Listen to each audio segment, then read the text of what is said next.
All right, team. So, I've got a question for you. Have you ever been on a plane? Yeah, right. At the start of the plane, you sat there, you're getting ready for your flight, all excited about where you're going, flicking through some bits. And anyway, you have to listen to the safety talk at the start. What do they tell you at the start in that safety talk? In the event of emergency, put your mask on first. Then deal with everyone else's. Now, these are experts telling you that in an emergency, in the worst case scenario, you have to look after yourself first. Why is that? Because if you don't put your mask on and you suffocate putting someone else's mask on, then you then can't actually help anyone else. You're stuck. So you've got to get yourself sorted out.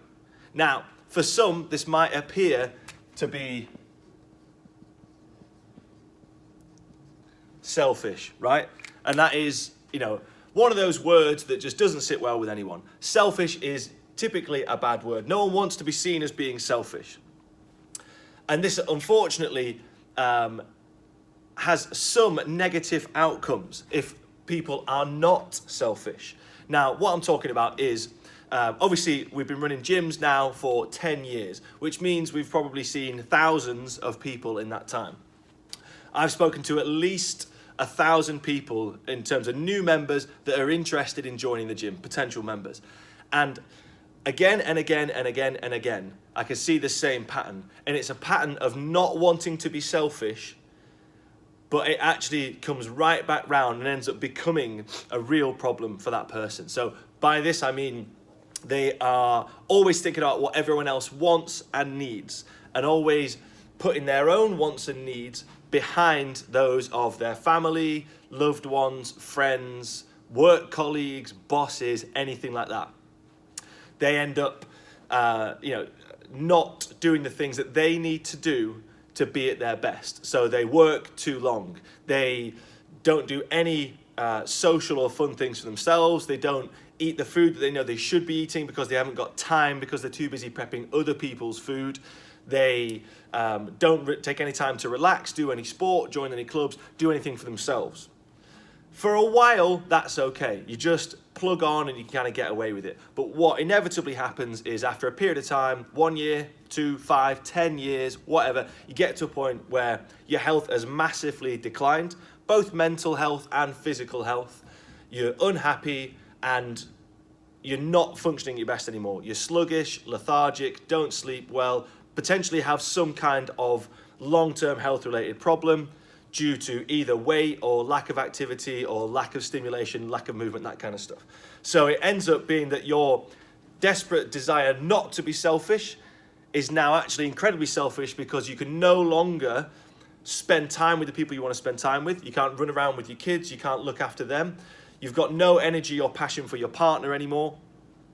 You are not able to work at your best, so actually your performance at work is now way below what it could be.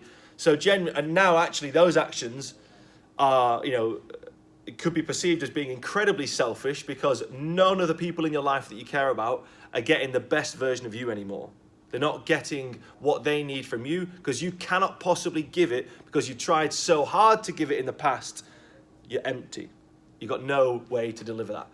So where I'm going with this is I want everyone to sit down and reflect for a while on the things that they need, the cornerstones, the keystones, whatever you want to call them, of your life that allow you to function at your highest level, to be the best you. Now, it sounds cheesy and very guru-like, but it's the truth.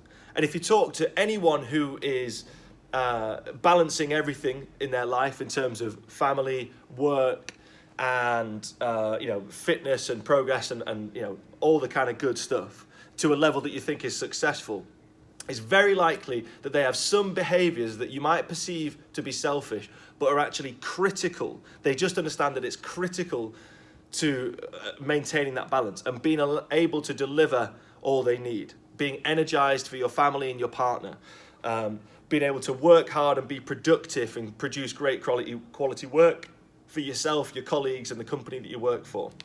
Being healthy, fit, strong, fast, so that you can do sport, you can play with the kids, you can just do whatever you want. You wake up energized, happy, and ready to go, not sluggish.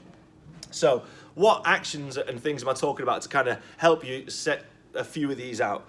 So it's things like, what social kind of engagements do you make time for a week? Do you book one evening a week or one evening a month, whatever frequency, but just frequent enough for you, where you go out with friends, potentially separate from family or with your partner? You go out with friends for a social where you just re-energize with great people that make you feel good. Do you book a date night for you and your partner to go out and remind each other why you got together in the first place? Like, we all know it. When you get kids, you go out and you buy a couple of kids, you bring them home and you sit them on the sofa.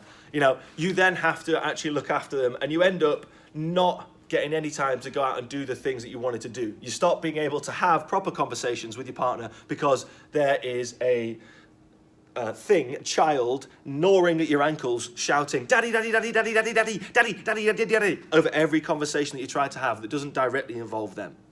So all of a sudden you can't have that conversation. By the time you put them to bed, you're knackered, you just want to chill out on the sofa. So you go weeks without having any kind of proper conversation where you say things like, Jesus Christ, you are gorgeous. That's right, and other such things that I won't say on video. Now, so date nights, like make time for date night. But people say, oh, but I couldn't possibly ask someone to babysit, you know, my mum or my dad or whatever, or friends or family or something like that. It's just so selfish, like they've got stuff to do. Well, it's not selfish, the long and short of it is they might just be happy to have a quiet night in once you've put your kids to bed, watching Netflix on your house versus their house. It really doesn't make that much difference. They can chill. You could even set them up, you know, cook them a quick dinner so they can eat it so they got a free dinner. Or, you know, you return the favor another time, something like that. What about time for yourself on just like casual fun time? So by that, I mean things like going, just taking an afternoon to yourself in the week to do your personal hobbies. It might be you like racing cars, you like just going for a walk, you like, you know, the model airplane club, I don't care, anything, but it's time where you get to rest and reset, doing a thing that you love, being energized. Talk to different people so that when you come back, you're actually energized to engage with your family again, rather than just going downhill. And of course, things like going to the gym, doing exercise, that kind of stuff, regularly. Now, a lot of people are like, oh, I couldn't possibly go to the gym because of, you know, the family commitments and work commitments. But nowadays, employers tend to be much more flexible, much more cognizant of the fact that if they just force you into a routine that doesn't fit you personally, you're very likely to decline quickly and therefore not be an asset to them as an employee anyway. So if you went to them and see if you could rearrange a couple or 3 mornings or evenings a week to finish a bit early, start a bit later, something like that, it's possible that could come in. Again, that's not being selfish. It's equally not selfish to ask your partner to maybe help out. You might have traditional roles in your house where, you know, the mum does all the to and fro with the kids and dad goes out to work. But maybe actually, if as a mum you said, my lovely husband, I would feel much better, be much more energized, be much more confident, happy, healthy, if we can find a way to get 2 or 3 1-hour kind of exercise sessions in my week.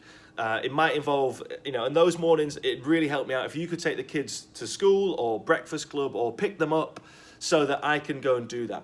Like, your partner is very likely going to say yes to that if it means that you get a real benefit out of it. It really helps you be at your best and function at your best. It's not selfish to do that thing. So, like, those are the kind of examples that we're looking at. And again, it's just changing your mindset from, I couldn't possibly do that because, you know, I'm carrying the whole family and everything on my back. But ultimately, that load is going to crush you at some point. I've seen it happen so many times. So why not take a little bit of time, reflect on the 2 or 3 maybe keystone things that you would like to get into your life to allow you to function at your best and have massive returns across all elements for just maybe a few hours a week of personal setup time. And your partner might be thinking exactly the same thing, but be too scared to have that conversation. If you sit down and have it together, odds are that you'll both be way happier for it and be able to move forwards with a little bit of your own independent rhythm that allows you to come together as your family and function at your best. Hopefully that all makes sense. As always, comment below if you've got any questions, and let's see if we can't help you move forward with it. Cheers.